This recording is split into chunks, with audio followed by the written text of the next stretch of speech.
with the PMA and Pakistan Physiological Society, Pakistan Association of Pathologists, Azad Jammu Kashmir Medical College, Muzaffarabad, Women Medical College, Abbottabad. So I want to repeat the poetry, Shamal poetry of Dr. Salma Kundi, Professor Salma Kundi. हम तो तन्हा चले थे सुए मंजिल, लोग मिलते गए और काफिला बनता गया. Now we are a big family of so many societies and so many things.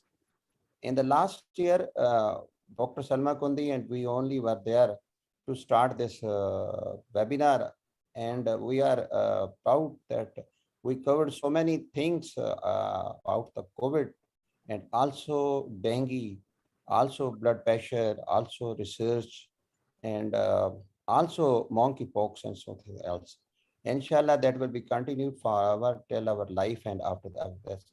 And now I will request Professor of Physiology, sir, you can recite the Holy Quran. Right. أعوذ بالله من الشيطان الرجيم بسم الله الرحمن الرحيم إن ربكم الله الذي خلق السماوات والأرض في 6 أيام ثم استوى على العرش يدبر الأمر ما من شفيع إلا من بعد إذنه ذلكم الله ربكم فاعبدوه أفلا تذكرون صدق الله العظيम. तर्जुमा शुरू करता हूँ अल्लाह के नाम से जो निहायत मेहरबान निहायत रहम वाला है. तुम्हारा परवरदिगार तो खुदा ही है जिसने आसमान और ज़मीन 6 दिन में बनाए, फिर अर्श पर कायम हुआ. वही हर एक का इंतज़ाम करता है. कोई उसके पास उसकी इजाज़त हासिल किए बगैर किसी की सिफारिश नहीं कर सकता. यही खुदा तुम्हारा परवरदिगार है तो उसी की इबादत करो. भला तुम गौर क्यों नहीं करते. सदक़ल्लाहुल अज़ीम. और ये आयत इसलिए ली है, मैं एक छोटा सा बता दूं कि कुरान पाक मजीद में रिसर्च के बारे में 20 मरतबा है.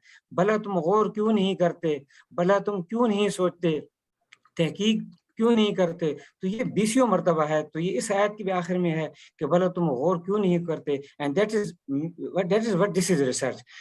मैडम फातिमा इसके बारे में डिटेल बताएंगी. Thank you so much professor Rashid Mahmood. Thank you so much professor Rashid Mahmood. आप इस आयत को आज के वेबिनार के साथ कोलैबोरेट करना, मेरा तो कहता हूँ कि अल्लाह की वो किताब हिकमत है, दानाई भी है इसमें, शफा भी है इसमें, सब कुछ है. तो we should follow the Quran and किताब इलाही. Today's objective of today's webinar is that because it is very difficult to start research, and even after completing the research, either an MPhil level, PhD level, FCPS level, or any other institutional level or academic level, then it is very difficult to start writings. And if we do writings, I usually hear Professor of Physiology, Ayub is in front of me. We usually hear the telephones, sir, mera naam, include my name in any paper that is going to you. That is a great sin. So today we requested the continuation of our previous lecture. हम आपको जैसे कुरान पढ़ने के आदाब हैं, नमाज पढ़ने के आदाब हैं, खाना खाने के आदाब हैं, आपके रिलेटिव्स रिश्तेदारों के आदाब हैं, इस तरह रिसर्च के भी कुछ आदाब हैं और इस तरह राइटिंग्स के भी आदाब हैं. आज हम देखेंगे कि हम कहाँ कहाँ पे इसको हमें कमी है कि कहाँ पे शॉर्ट फॉल्स हैं, और हम टीचर्स हैं, we should try our best. Doctor Fatima Jawad, I introduced Dr. Fatima Jawad is my elder sister. She is my teacher. I have learned so many things regarding the research writings as well. Dr. Fatma Jawad is basically diabetician, and basically Dr. Cha is the chief editor of PMA, Pakistan Medical Association Journal. And Pakistan Journal of Pakistan Medical Association is one of the prime and well-known journal of the Pakistan. Dr. Fatma Jawad, it is over to you. Thank you so much. बहुत शुक्रिया doctor मुलाजिम, and I'm grateful to Professor Salma Kundi for inviting me for this talk. I begin with the name of God, Bismillahir Rahmanir Rahim. And as Dr. Mulazim has just introduced the subject, we are going to talk about scientific misconduct. Now, scientific misconduct is the umbrella, and there are many, many aspects of scientific misconduct which we will discuss today.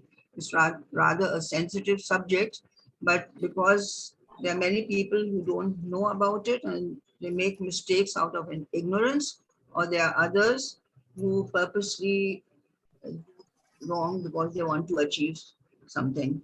So let's talk about that. And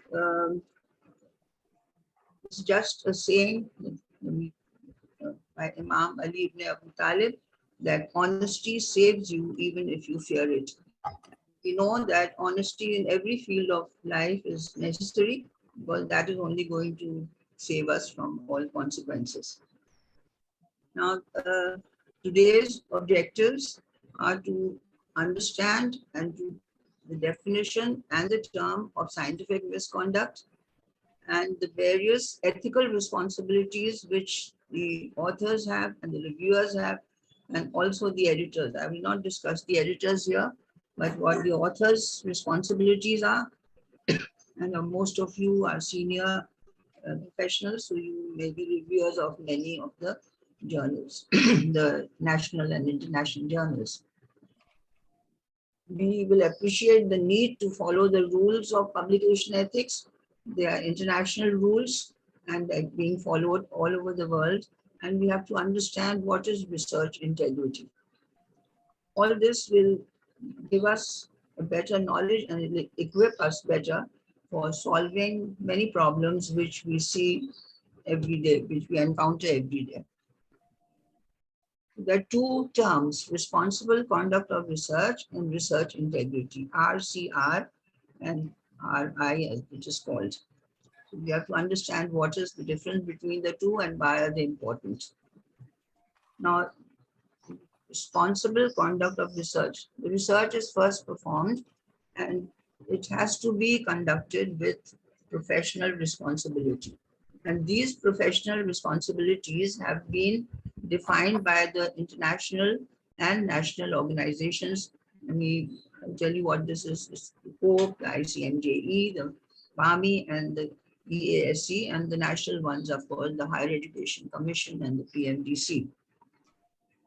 These have defined all the requirements and they have to be fulfilled by every researcher or every person who's writing the research. This is known as responsible conduct of research. Research integrity is the second quality which is required, and this is that we have to adhere to high moral principles and professional standards. And again, these standards and the principles have been laid down. They are international, they are universal, and they have been laid down by these international agencies and by the government and public and the relevant agencies of our country. So we know what they are, and if we don't know them, we are supposed to know about them before we even start the research. So there are questionable research practices. That is when we violate the traditional ethical values, and people do that. As I told you, it may be out of ignorance, or it may be because they want to do something purposely, they want to do something wrong.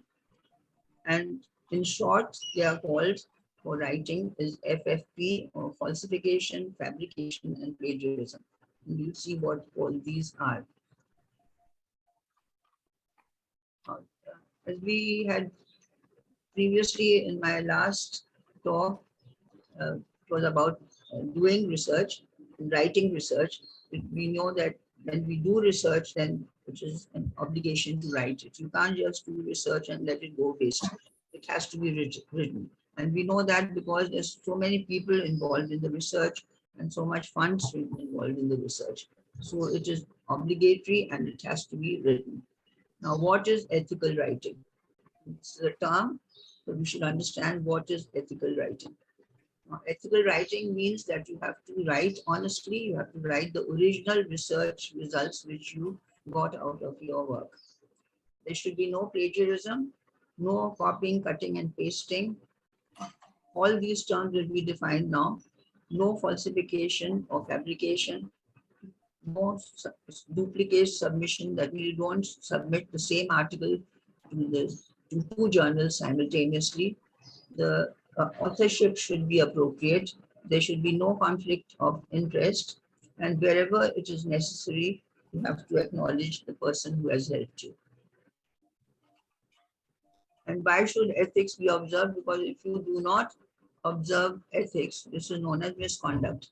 And misconduct means that there's deception, there's dishonesty, there's negligence, and all these characters are not acceptable.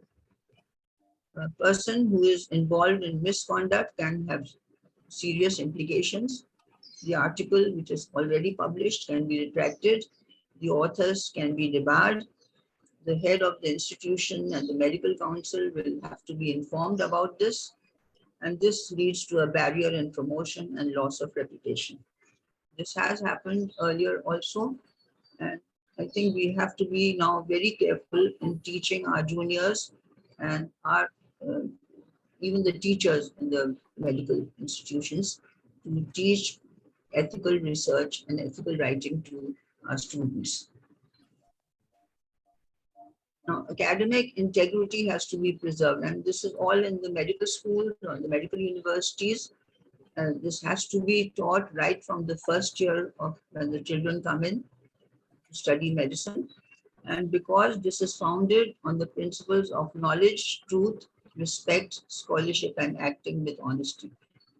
The main umbrella is honesty. And these should be the foundations of every academic institution. And these should be taught right from the top to the bottom, all the members. These are some of the regulatory bodies, the international regulatory bodies, which have made many rules and regulations, and they are being followed all over the world.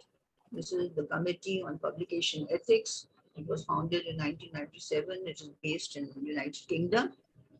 The International Committee for Medical Journal Editors, this was formed in 1978, and it's called the Vancouver Group because the first meeting took place in Vancouver. The World Association of Medical Editors was founded in 1995, and this is based in America. And the European Association of Science Editors was formed in 1982. Luckily, we are members of all of these institutions. It's not easy to become members, but quite a few of the big journals of our country are members. The Committee on Publication was established in 1997 by a very small group of members, but now it has 13,500 members from 97 countries all over the world. And they publish international standards and which are available for the editors and the authors on their website. They are in the form of flow charts. So if we open the website, which is free, and we have any problem, we can sort of look into it and find the solution to our problems. They have other guidelines also, how to retract an article. That is, of course, meant for the editors of journals. Now, what are the principles of conducting good research? I think every researcher should know that, and every mentor and teacher or supervisor should also know it very well. Honesty is number one. This should be honesty in respect of one's own research and others' research. Because when you're doing your own research, you also take help from what has already been done. So you have to honestly understand what the other person has done, and then you see what are your results. You conduct the research honestly, and you get the results also honestly. Sometimes the results may not be according to your liking, but that does not mean that you tamper with them and change them. You have to be honest. Integrity. You have to fulfill the legal and ethical requirements. Now, there are many legal and ethical requirements which we'll see a little while later, and these have to be fulfilled. For example, you cannot do research on a person without taking consent from that person. And it's very easy in our country because there's lack of education. So you can just involve the patient into anything and the patient knows nothing about it. Then there should be cooperation. That means the ideas should be openly exchanged. You don't have to hide anything. People, if they do not have good intentions, they can steal your ideas, but that is not correct. So you have to exchange ideas, because the more you discuss with your peers and your colleagues, you will get better ideas. Accountability, whatever you are doing, you will be funded for it. So you are accountable to your employers or to your seniors, to your supervisors, and also to the public. The patients who are involved, they are the public. You have to be very professional. If people who cannot perform research, take help from somebody who has sufficient skills and training to do the job. So this is essential. Secondly, you have to be absolutely sure that all people who are involved in the research are safe. Now, sometimes there are authors who select the unethical path. They do wrongdoings because after doing your research, you have to write it. So there are very few people who really like writing. I mean, I admire Dr. Biladin because he's very good at writing. Most people like what writing does for them, what we see in our daily practice in our journal office, because people want to write because they want to gain a degree, or they have to be promoted, or they want to do an exam. So they write articles. And also some people also want to increase the number of publications in their CV. And very proudly say we have 500 articles to our credit. Others don't like to write because they say when they start writing, they get headaches and backaches. And others say they become erratic. So they want to take a shortcut. And to take a shortcut, then you have to do something wrong.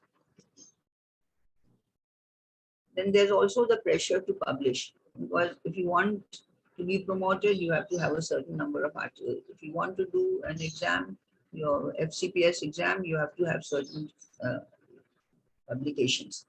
So there's the pressure. Then many people, they are ignorant of the rules. This is not forgivable, but they say we didn't know this was wrong. There are others who do not want to invest the necessary time or the intellectual resources.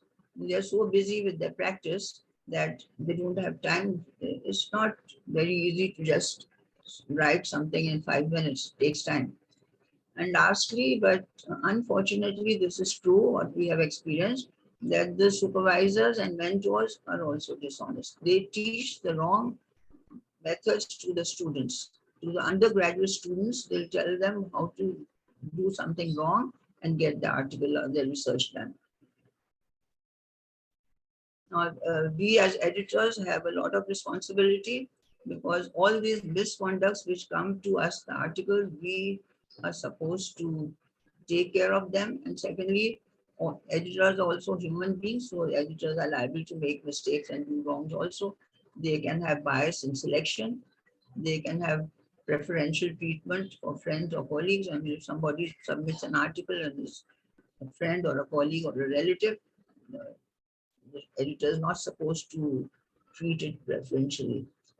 Then sometimes they breach the confidentiality. They tell people, we are not supposed to tell whose article it is, who has written it, and who's going to review it, and what were the comments.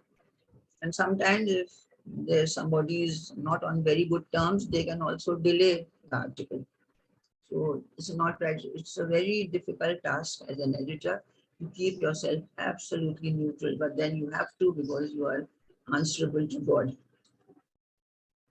These are some of the guidelines which were developed in the Second World Conference of Research Integrity in Singapore. This was way back in 2010.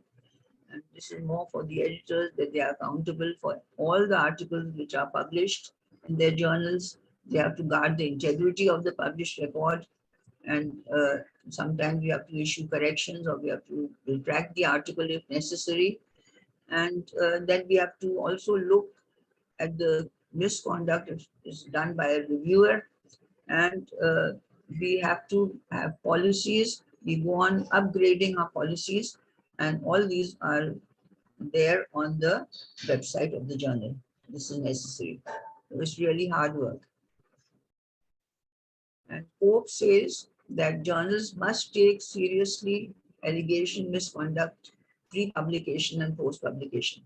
So sometimes the article is published, and then after publication we find out that there was something wrong, something unethical in it, and then we have to handle that also. And in such a situation, it can be retraction of the article or putting up a note of concern. And what are the effects of these misconducts on the research community, on the authors or the people who are doing research? So there's a lot of harm. And also, if the journals are doing something wrong, then people will lose trust in the journal. And for these people who are doing something wrong, their careers will be damaged. Also, sometimes there's one person who's doing something wrong, and the co-authors or the collaborators and colleagues, they suffer because of that one person. Then the reputation of the institution is damaged. This is corruption. The evidence base, I mean, whatever your publishing, that is wrong. So that is corruption of the evidence base. And eventually it is just a waste of time, effort, and funds. Whatever has been already done, you can't bring it back. What are the common problems encountered? We'll see them one by one. And this is a list of them. We'll see them one by one, what it is. The publication misconduct, as I told you, that means that you are deviating from the accepted rules or the accepted practices. And FFP is fabrication. Fabrication means desktop publishing. When you do no research, you just sit down with your computer or with the paper and pen, and you write everything down without doing any research. This is called fabrication. Falsification means that you already done the research, you've got the results, and you're not very happy with the results, so you change them. Plagiarism is stealing, and all this is used in proposing, performing, or reporting the research. Then there can be duplicate or multiple publication, the same article published twice in two journals. Authorship problems, people who are not really, they have not really done the work, but they become authors. And the ethical review board, there's a missing approval. We'll go into the details just now. So everything together is called fraud. Maybe a part of it, or it may be everything of it. Now, what is plagiarism? Plagiarism, the word plagiarism is from the Latin word plagiarius, which means kidnapper. So it's actually, the word means to kidnap. And the dictionary, Collins Dictionary calls it the action of using or copying somebody else's work and pretending that it is your own or you had created it. And Longman says you take words, ideas from someone else and you use them in your own work without admitting that you have taken it from elsewhere. So that means in a way you're stealing somebody else's work and putting it in your work and calling it your own. The various types of plagiarisms: word for word, mosaic, paraphrase, ideas, self-salami, slicing, and cyber. Word for word means that you copy a whole paragraph from somewhere and you copy it, paste it into your article, and you do not indicate that you have used it from someone else. So the reader will think it's your own work. Or you take a graph from another article and you insert it into your article. Usually when we are writing the introduction or discussion in an article, then we have to write about the topic and we have to discuss that. So it's very easy if similar study has been done, you open that article and you copy 2 paragraphs from the introduction and another 2 paragraphs from the discussion. So more than half of your work is done. But this is stealing, this is plagiarism. Mosaic or patch plagiarism means that you take little bit, few phrases, few words, you take this from another article and you use it in your own research, in your own writing, and you do not give credit from where you have taken it. And sometimes it becomes very confusing because you've taken bits and pieces from another article, you have some part of your own work, and it becomes totally confusing. This can be difficult. Then paraphrase. Paraphrase means that you uh, some you read something in literature and then you sort of convert it into your own words, the information, and you write that just to introduce the subject. But that does not mean that because you have paraphrased it, it does not mean that it belongs to you. You've taken it from somewhere. And if you do not reference it, it amounts to plagiarism. So it is taking something from others, putting it in your own to make it more clear and not referencing it. Summarizing means that there's a lot of information, 2 pages written on some subject, and you have condensed it, you changed it into simple words, and then you do not reference it. So everything, it's just like stealing. You've taken somebody else's work and you put it as your own. So this is again plagiarism. You can steal ideas. The people who talk aloud discuss, and you steal the idea. You can steal sentences or paragraphs. Ideas are usually stolen by reviewers because reviewers are reading so many articles, they get good ideas out of it. Again, that is plagiarism or stealing. Self-plagiarism is you already published an article and then you do another article of a similar nature and you use quite a bit of that article's text into your recent article, but you do not reference that article. So that is again self-plagiarism. You've taken your own and you can't say it's mine, like what I want to do. Once it is published, it is not yours. So you have to reference it. Then there's a term known as salami slicing, which means fragmentary publication. Now, when you're doing a research, sometimes you get early results. Maybe after a couple of weeks or so, you get the early results. So people are very clever. They write that down and they publish it as early results. After the whole research is finished, you get the final results and you make a second article out of it. Now, this is one research which has been divided into 2. This is not allowed. So it is, this is known as salami slicing. Or what you do is that you have one research and you're using 3 drugs in that. And then you, out of those 3 drugs, you make 3 articles. This is again not allowed because this is the same research. So it will become a burden for the editors, for the peer reviewers and the readers. It is totally confusing also and it is also not helpful. Cyber plagiarism, these are the days of the computer and the internet. So it's very easy. You open your computer, you go into any website, you get the work, you can just copy it, paste it, and put it in your own. So this is easy nowadays. Now, data fabrication. As I told you, this is not a desktop publication. You don't do any research. You just make up the data or the results and you report them. There are many cases like this which have happened. Maybe not, I don't know of our world, but there are some done in the UK and they've been caught with very bad consequences. And this will also, these are all misleading because actual research was not done. So they're all misleading and they're wrong. This is less prevalent because to do this sort of work with data fabrication, you have to be really very clever, you have to be very good at writing, and you have to be very good at research also. So usually we don't see this. And a very important case was of this Dr. Haruko Obokata of Japan, who plagiarized her. She was a very intelligent young lady, and she plagiarized her work and she falsified it on stem cell research.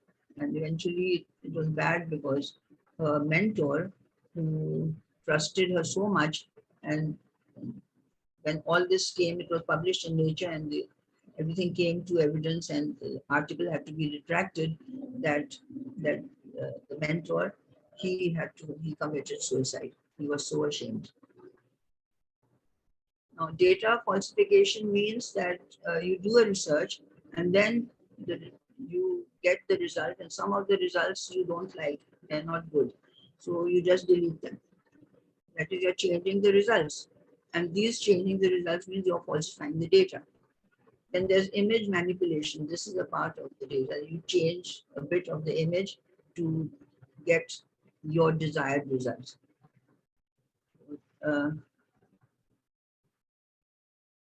Because it is very easy with the computer, and you can blend photographs, and you have, I mean, if you're good with the computer work, then you can very easily change the images. It gives misleading results. You see here, the original figure is figure A, and this was a histopathology slide where they found that it was negative for squamous intraepithelial carcinoma. But they wanted to give the results that it was positive.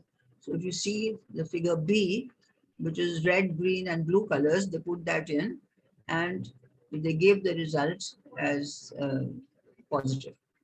So, I mean, it can be caught. It's not very easily, you can't get away with it. But sometimes if you do, it will be published. See here, I mean, this is a joke, but they say that some sort of stem cell or some sort of genetic research was done when they created a bullfrog. I mean, the head is of a bull and the body is that of a frog. Then falsification is that you change the results, you change the data. Some data is missing, you do not put that, you do not admit that. And I mean, sometimes the figures are such the outliers that there may be a small figure and then a very large figure. And so you don't want to put that in, so you just remove the large one. So, you know, manipulation of the research results and the data. This is known as falsification. And you do that because you want to get a certain quality of the results. There's some drug which is being used and you want to show that it is very good. So you tamper with the results. And duplicate or redundant publication. Duplicate, that is, you have an article, and what you do is you just make small 1 or 2 words you change in the title, in the abstract, and you take out one name of one author and put another name in it, and you send it to 2 different journals. So this is a duplicate publication, and this is wrong, it's unethical.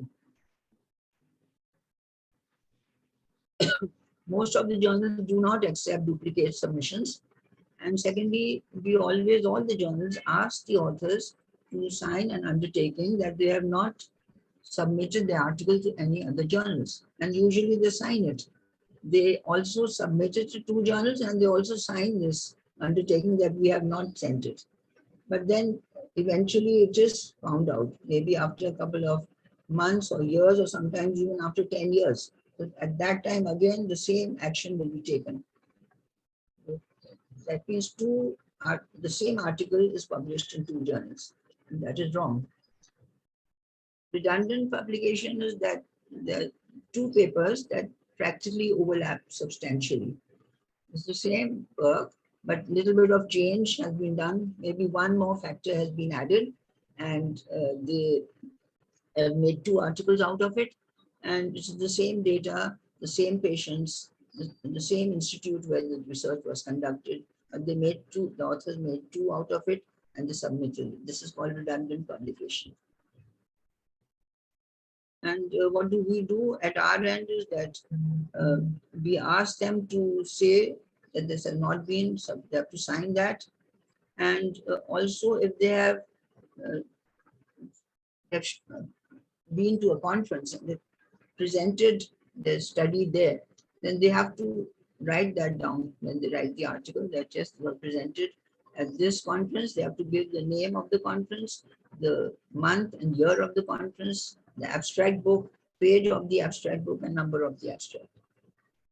And if they do a redundant publication, then editorial action has to be followed.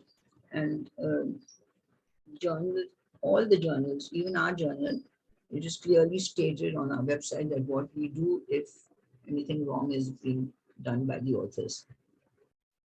Then there's the conflict of interest, which is again a very important aspect, because when you're judging an article, and if the judgment is influenced by, say, personal relationships, or you receive some honorarium, or relationship with the industry, there are many of these drug companies, they want research to be done, they ask you to do research, and then write academic competition. The person who's signing the IRB approval is also an author. So all this has to be acknowledged. It should not be hidden. Because all this is going to affect the outcome of the research, and this can lead to some personal advantage, and it can compromise the research. So it has to be acknowledged, it has to be openly acknowledged. Then the authorship. Now, authorship rules are very strict, but what we are seeing here in our country, I think people still do not know, either they're ignorant or they're so keen to get articles that they put up wrong authors. And we have seen one of our lady doctors, and she put the name of her son as a co-author, or the husband as a co-author, because they needed the publication. So to become an author, you should have substantive intellectual contribution to the research and the writing. And the authorship order, this has to be based on what each author has contributed, and this should be decided right when you are starting the research. If somebody has just helped you to enter the data into your computer, or you have just collected the data, or you ask somebody to get some articles from the library or photocopy them, these people are not authors. ICMJE rules are very strict about authorship, and there are these 4 rules. I mean, the first one is substantial contribution, right from the conception of the idea, doing the work, acquiring the data, analyzing the data, interpreting it, and drafting the work, revising it, and intellectual content in it, and finally reading the final version of the article which is being submitted for publication. I know in our experience that there are many people of the co-authors, many co-authors who do not even read the final version. And this is not acceptable. And the last clause is that all these authors, they should be accountable for all aspects of the research and its writing at any time, for the integrity of the work at any time if an investigation is conducted. Now, who should be acknowledged? All those who help in the study. There is no limit for the number of people to be acknowledged. Maybe you asked colleagues to help you in designing the study, you can acknowledge them. Then you ask many of your colleagues from different boards to send you cases, you can acknowledge them. You got some work done in the laboratory, they have to be acknowledged. Or you ask your statistician to help out with the test. Then you ask somebody to type out the article, secretarial help. Sometimes after we've written the article, we send it to a friend who has good experience to just read and give us their suggestions. So all these people can be acknowledged. And if you have received funding from any source, then you have to declare that also. Now, there's a term called ghost authors. Just understand, these are freelance writers who are good at the language, and it is their profession. They charge for it and they'll write your article. They are not even mentioned, no credit is given, and no acknowledgement either. Somebody else has written your article without your being acknowledged because you have paid that person. Now, is it ethical? This is a very controversial issue, because they are a need, especially for countries like ours where everything is being written in English and our language is not English. So And there are other countries also who have difficulty in writing English. So they are paid writers. And for instance, the big personalities, I mean, who writes the speeches for all the prime ministers and the presidents? They never acknowledge it. So it is, I mean, it's a very controversial issue, but what we have said in medical journalism is that if you have used them, then you must acknowledge them. I mean, you paid them, but you must say that they have helped to write it down. And we have most authors or paid writers who uses them most by the industry, the pharmaceuticals, because they have the funds, and researchers who are not very comfortable, they use them who are short of time, politicians, celebrities, and all, they use them. But ideally, if you're writing an article, if you have got an article held by these people, then they should be acknowledged. And there are many of these people have formed groups like the Author Aid. This is located somewhere in Spain, and they do it for us also. In fact, they are very nice for the Pakistani authors. They have limitations, but they do it for them without charging anything.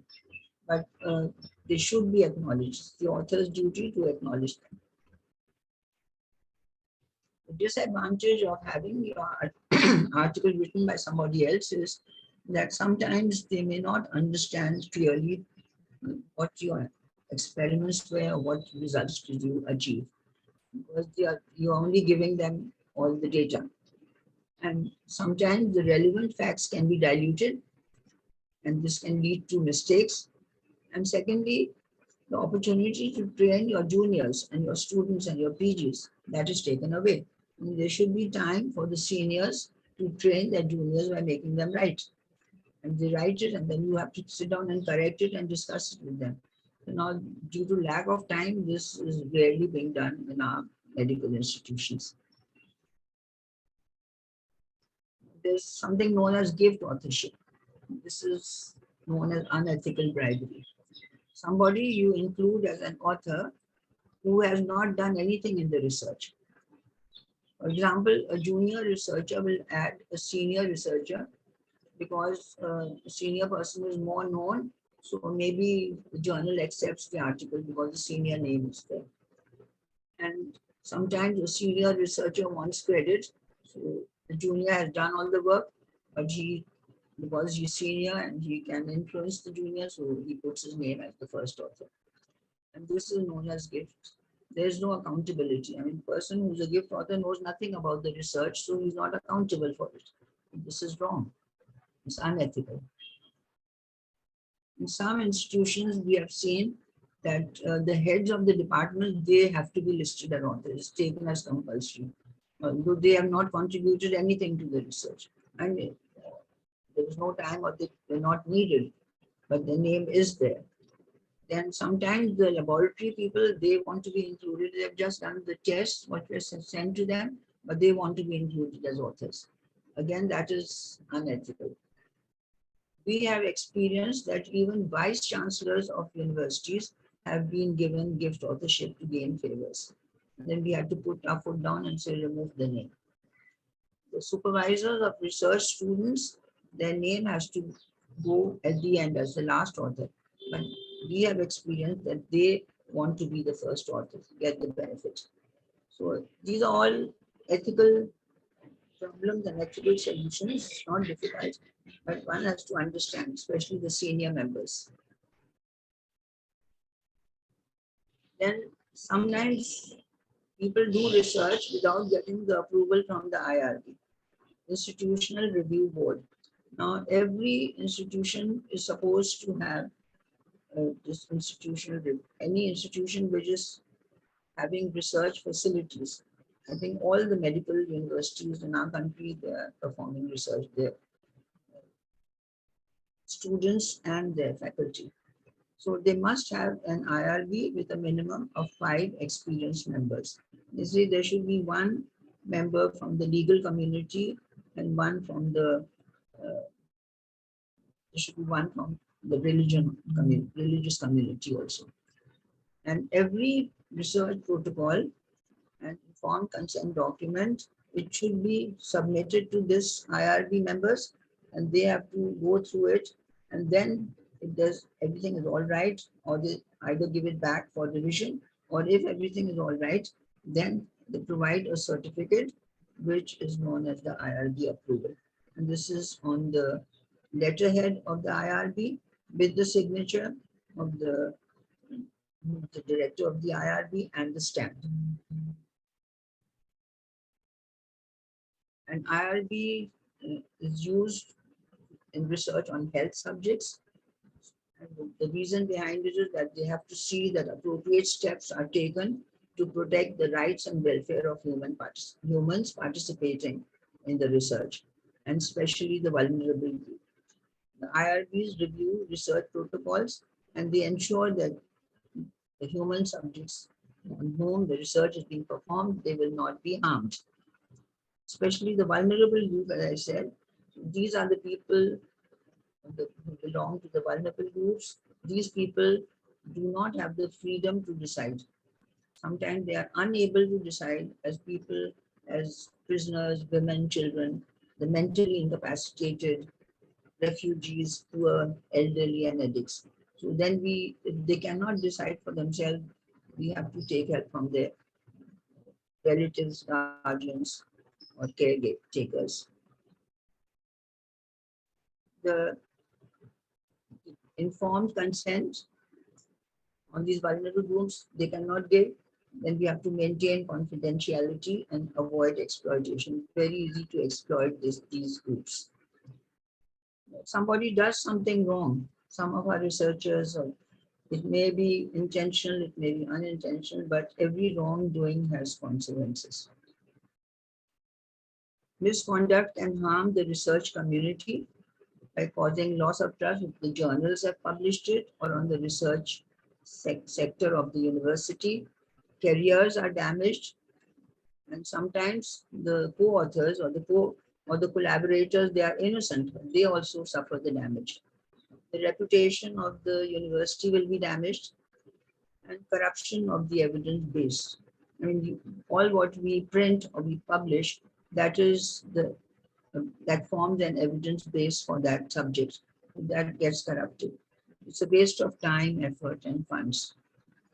I'm going to give you a recent example, which is not very pleasant, but because it has been openly put up on their website, so I'm sure maybe some of you even know about it. The Curious Journal of Medical Sciences. This is an American journal, which is open access. Open access means you can go into the website without paying, which is peer reviewed, which is indexed with PubMed Central. They detected scientific misconduct. They placed it on their website in April this year, and they called it the Wall of Shame. They put this up on the Wall of Shame that today we are unveiling the new Curious Wall of Shame to highlight unethical behavior and dissuade future misconduct. And what was included was plagiarism, data and image theft or falsification, peer review fraud, and payment fraud. This is the Wall of Shame they have put up on their website. And you can see the date is 12th April 2022. And what it is a wall of shame for us, I should say, for Pakistan, because the total number of articles retracted were 31, of which 23 belong to Pakistan. 8 were from Nepal, India, Cape Town, and USA.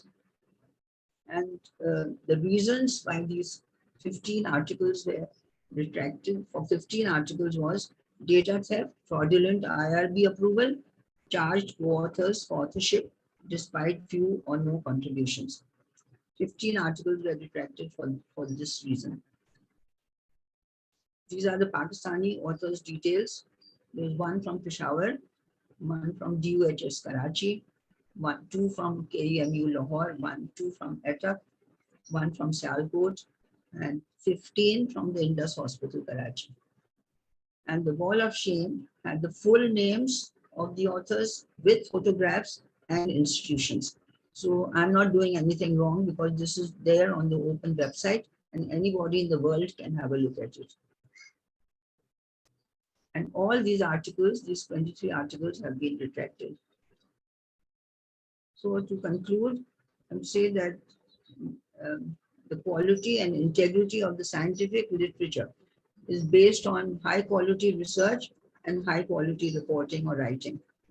And new research, interpretation, and the umbrella is honesty. If honesty is not there, it becomes difficult then. And the RCR and RI, the research integrity, it boils down to starts with honesty. You conceive the idea, you conduct the research, you write the research, you get it published, and it ends with honesty. So to conclude, I will say that whatever we have experienced today, just take them as little pearls of wisdom. Let's keep them in our souls. Let's try to change ourselves and the people surrounding us, even if the small change is very small, which is a change for the better. This is a saying by this lady, Zhao Fai Lin. She says, don't aspire for a life without struggle. Aspire for a life of self-growth and impact on the world around you. The struggle will be part of the package and the final result will be success.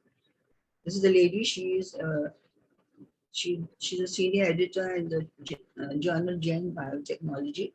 She did her PhD in biochemistry and then she left her subject. And for science communication, that is, she got into this journal. And now she's working for it and she's interacting with scientists and the broader public.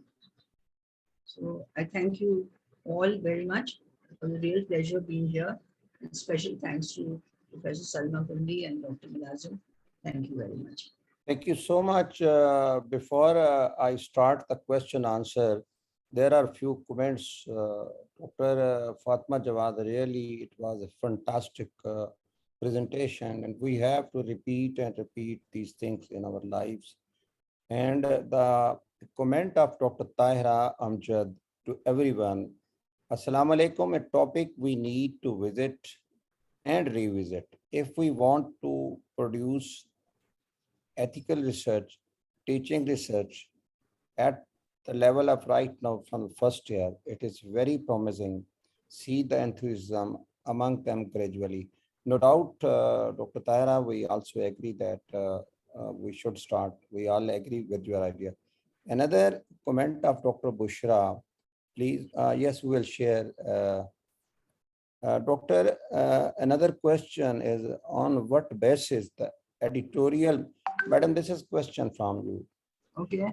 On what basis the editorial board can point out the gift authors or paid the authors by their own, and how we justify the paid authors as an author or an contributor or collaborator under ICMJE rules?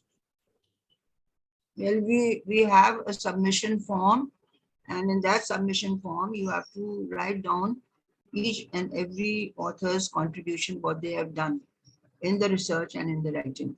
And then there is a form where they put their name and to which university or which medical college they belong to. And they have to, and their position in the faculty or if they are students, and they have to sign that. So when we see the submission form, I think so much of experience has now shown that whatever they said they have done for the article or for the research, we can make out. So for instance, there will be two names who they will write have only did the statistical analysis. Now, if two people have just done the statistical analysis, they have to be acknowledged they are not authors. So this is how we select them. And at least we trust the authors that when they have signed it, then they are honest. But even despite that, sometimes we have to catch them with what is wrong. Thank you very much. Dr. Khala Jawad, you want to ask the question you have raised. Dr. Khala Jawad. Yes, Assalamu alaikum, sir. Assalamu alaikum, ma'am. Ma'am, a very wonderful session. I've learned a lot. Ma'am, I had a question that I'm a little bit confused between salami slicing and if a researcher takes out two publication out of a mixed method study for publication. Is that also right?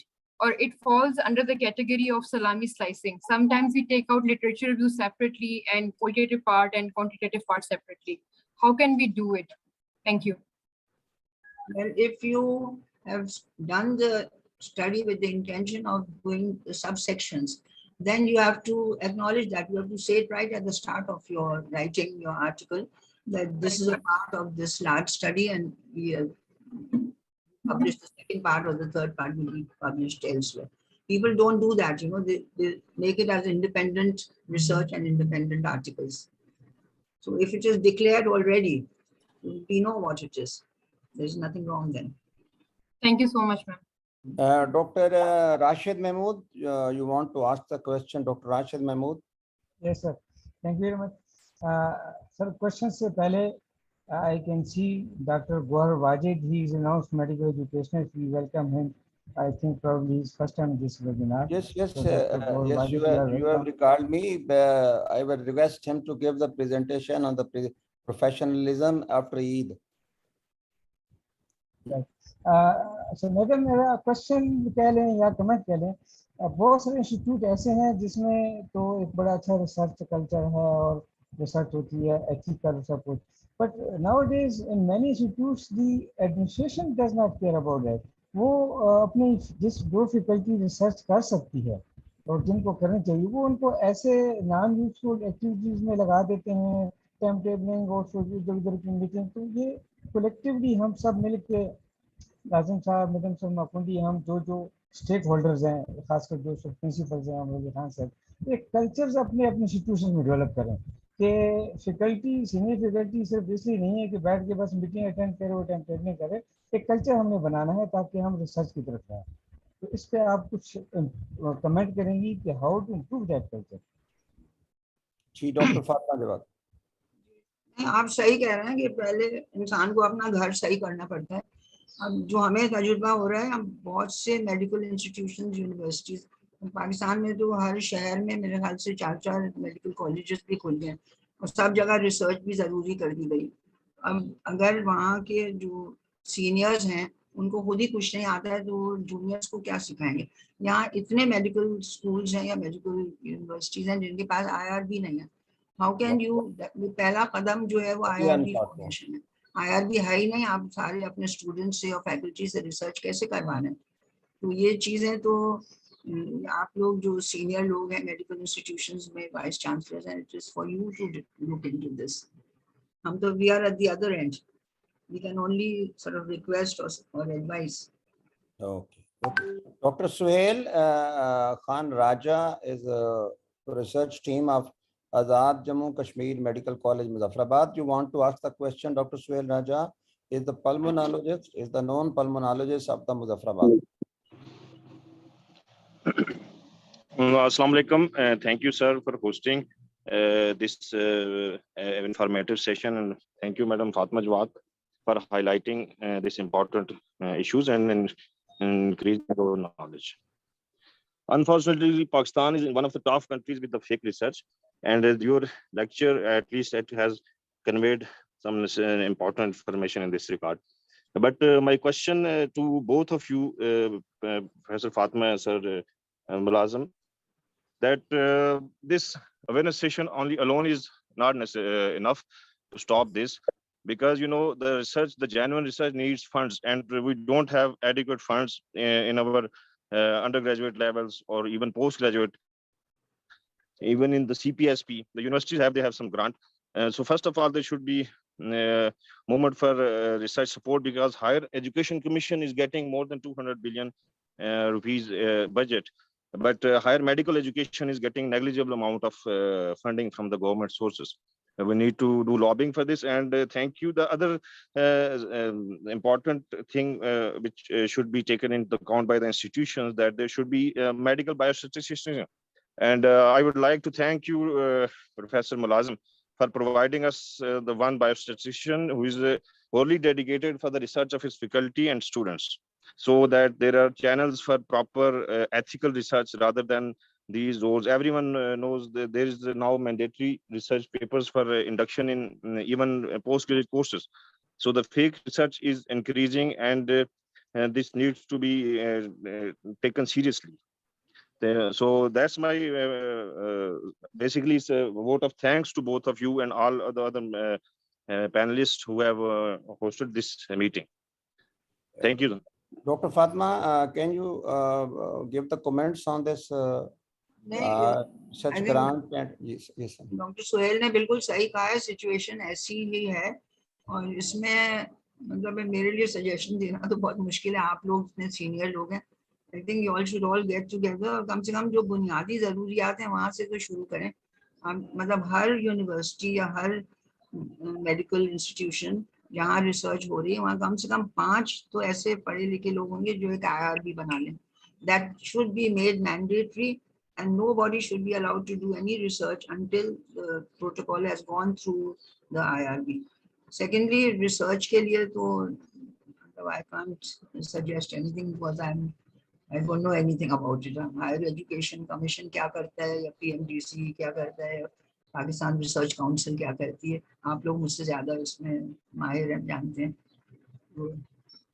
Dr. Gauhar Jawad, Professor Gauhar Jawad, sir. Can you give the comments, Professor Gauhar Jawad? Assalamu alaikum, everyone. Thank you, sir. Hear me? Jazakallah. Thank you so much. It is always heartening to listen to Professor Fatma because she reminds me of Dr. Zubairi, who was my chairperson when I started my job at Pakistan Medical Research Council long ago.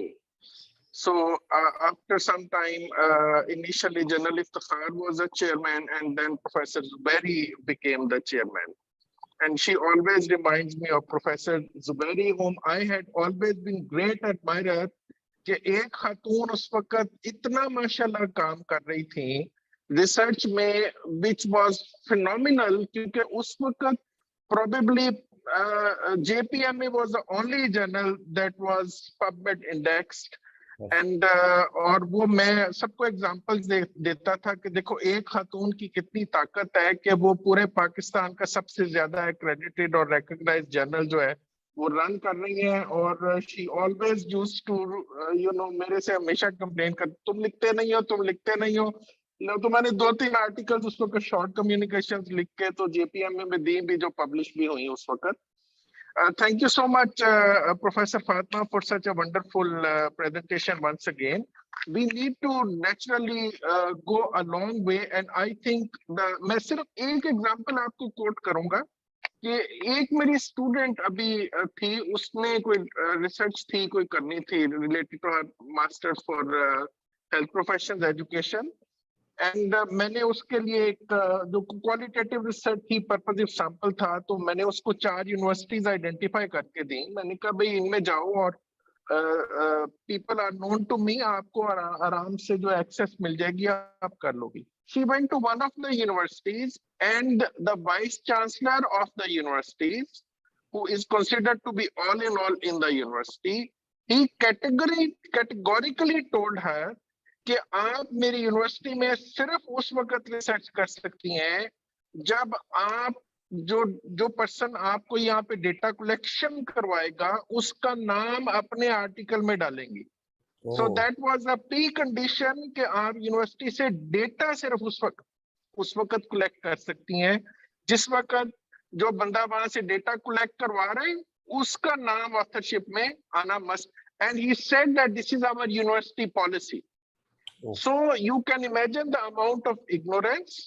I believe the starting point is having good functional, यहाँ पे मैं लफ्ज functional use कर रहा हूँ, because it's easy to train and control IRBs.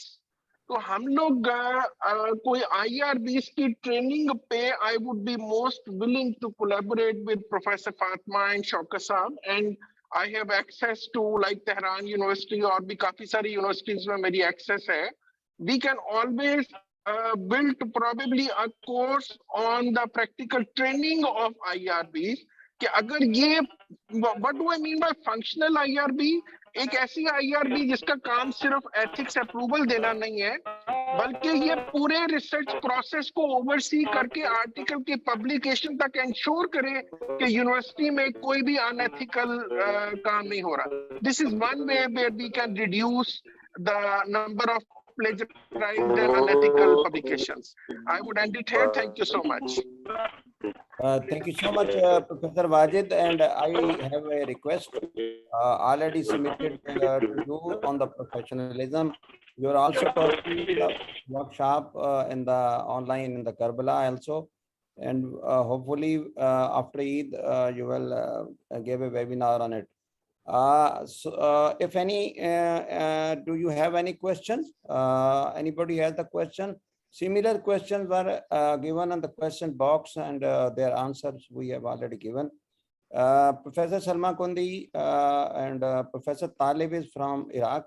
He is also there. Professor Talib, very soon we are coming there. Professor Ayub and Professor President of Pakistan Physiological Society. Sir. I am here, जनाब मुलाजिम साहब. जी sir, give the comment, sir. देखिए जी, मैं ये सुन रहा था and we started with the wonderful words recited by Professor Rashid. तो मेरे जहन में सूरह कलम आई, जो कुरान शरीफ की सूरत है, जिसमें उसका नाम ही सूरह कलम रखा गया है. और उसकी पहली आयत है नून वल कलम वमा यस्तुरून. नून, which is an unknown word. उसके साथ ही कहा गया कलम की कसम है और जो उससे वो लिखते हैं. So it is so important for us whatever we write. जो मैडम ने बताया, इट वॉज वंडरफुल प्रेजेंटेशन. तो इसलिए मेरा ख्याल है कि जैसे कहा गया कि we should keep on reminding these things and we keep on requesting professor Fatima Jawad वो हमें हर 3 महीने बाद एक छोटा सा लेक्चर दे दें, ताकि हम अपने जो नीचे हमारे रिसर्च कर रहे हैं, हम कोई रिसर्च कर रहे हैं, अगर गलती करने लगे तो तंबी हो जाए और हम अपने आप को करेक्ट करें. I am really thankful to you Mulazim Saab, Professor Fatima Jawad, Professor Salma Kundi, and all participants. Professor Umar Ali Khan, thank you so much, inshallah. Another thing is that you and me are teacher now. We should start this culture of honesty writing. Honesty should be everywhere in all aspect of life. And we should teach these things to our students in the first year MBBS. And Dr. Bushra Anwar, you have so many questions. I was reading on the question box. Now you can ask the question, Doctor.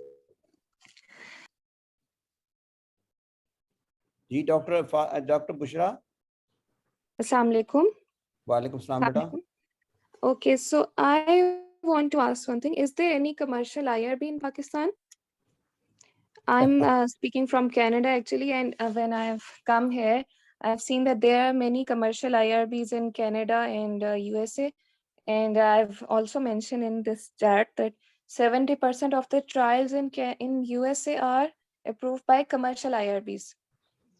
And they have found that commercial IRBs have been very helpful because of less times and there are issues in institutional IRBs. Actually, I've worked as research cell in charge in my career in Pakistan. So I know that there are many issues with institutional IRBs. So I think this trend should be introduced in Pakistan also. Because आपको पता है institute की जो IRB है उसमें कुछ element favouritism का होता है और वो थोड़ा नहीं होता, काफी होता है, जिसकी वजह से रिसर्चर्स डिस्करेज होते हैं और उनको IRB के मेंबर्स का नाम डालना पड़ता है एज ऑथर, तब उनकी आसानी से अप्रूवल उनको मिल जाती है. इसके अलावा वर्कलोड बहुत होता है IRB पे. वैसे ही हमारे आपको पता है स्टाफ शॉर्टेजेस की वजह से वर्कलोड हमारे कंट्री में वैसे ही हर चीज ज्यादा लगता है लोगों को. तो IRB एक एडिशनल बर्डन है. फिर इस कॉम्पिटेंट नहीं है इतने लोग, रिसर्च IRB की ट्रेनिंग नहीं होती, रिसर्च एथिक्स की बजाय उनका IRBs का फोकस और चीजों पर होता है, जैसे कि उनको आइडिया पसंद नहीं आ रहा, एथिक्स की तो बात नहीं हो रही होती ज्यादातर. तो इतने सारे इश्यूज की वजह से इंस्टीट्यूट की IRB, मुझे जितना मेरा एक्सपीरियंस था, मैंने रिसर्च कल्चर जब डेवलप करने की कोशिश की तो मेरे रिसर्चर्स मुझे यही कहते रहते थे कि ये एक बैरियर है, जो IRB है ये एक बैरियर है रिसर्च कल्चर में, और हम जब कोई आइडिया लाते हैं वो हमें इतना डिस्करेज करते हैं कि उसके बाद फिर हम छोड़ ही देते हैं, और वो ठीक करना मेरे लिए बड़ा मुश्किल था.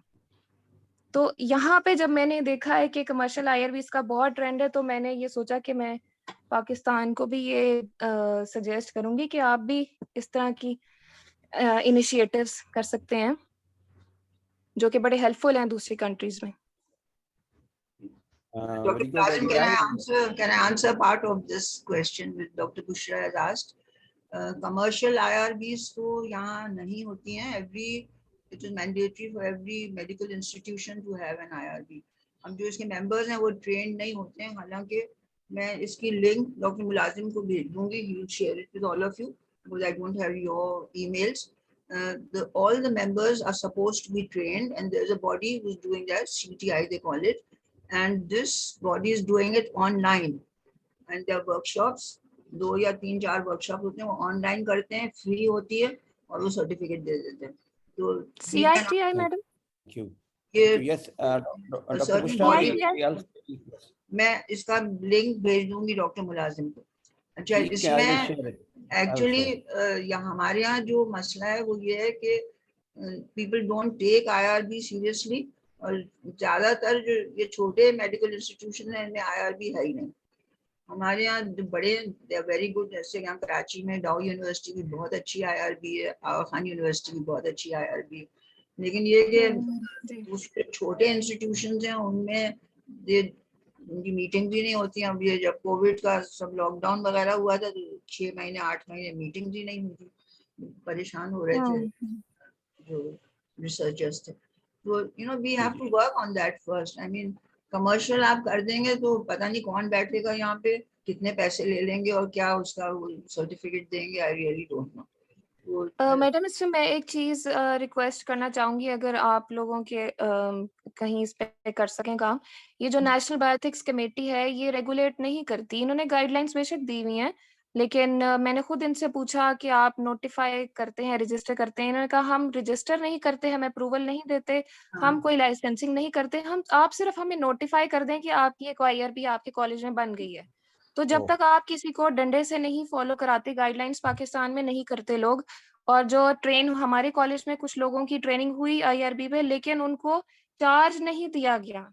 तो ये जो पावर और पोजीशन की गेम है वो इसलिए है क्योंकि PMC ने भी कोई रिसर्च सेल के लिए स्टाफिंग रिक्वायरमेंट्स, कोई क्वालिफिकेशन रिक्वायरमेंट नहीं दी हुई कि कौन IRB चलाए, कौन रिसर्च सेल को हेड करे. तो वहां पे जिसने पावर जिसको मिल गई बस वो कर लेगा, और ज्यादातर सीनियर अथॉरिटीज ये वाली पोजीशंस अज्यूम करती हैं. तो ये चीजें फिर सही बंदे के हाथ में नहीं आती, कॉम्पिटेंट लोगों के हाथ में नहीं आती, तो वो सही चलाते भी नहीं है. मुलाजिम साहब मैं थोड़ा सा रिस्पॉन्ड कर सकता हूं? बायोएथिक्स का ये काम भी नहीं है. जी साजिद साहब जी, जी साजिद भाई जी